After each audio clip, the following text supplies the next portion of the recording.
Hi friends, ఇక్కడ మనకి staking వాలెట్లో nominee update చేసుకోమని చెప్పి ఇచ్చారు. మనకి నామినీ అప్డేట్ చేసుకోవడం ఎట్లాగా అనేది నేను మీకు చూపిస్తాను.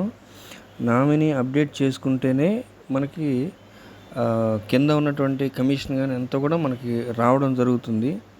సో ఇక్కడ నామినీ అప్డేట్ చేసుకోవాలి. ఎట్టి పరిస్థితుల్లో కొత్త స్టేకింగ్ వాలెట్ లింక్ అందరికీ ఇచ్చారు. అది అందరికీ అందిందని అనుకుంటాను. అది నేను డిస్క్రిప్షన్లో పెడతాను, అది చూడండి. అది టచ్ చేసి మీరు లోపలికి వెళ్ళి అక్కడ మీరు చేయాల్సింది ఏంటంటే మీ నామినీని అప్డేట్ చేసుకోండి, అంతే. నామినీని ఎలా అప్డేట్ చేయాలో చూపిస్తాను, చూడండి. ఇక్కడ చూడండి, ఫస్ట్ కింద రైట్ సైడ్ చివరిన సెట్టింగ్స్లోకి వెళ్ళండి. ఇక్కడ చూడండి, profile, change password, referral, 2 factor authorization, nominee అని చూసారా? అక్కడ నామినీని కొట్టండి. ఇక్కడ యాడ్ ఫస్ట్ నామినీ అన్నాం, అది కొట్టండి. సో నా పేరే ఇక్కడ మీకు పెట్టేసి నామినీ చేస్తున్నాను.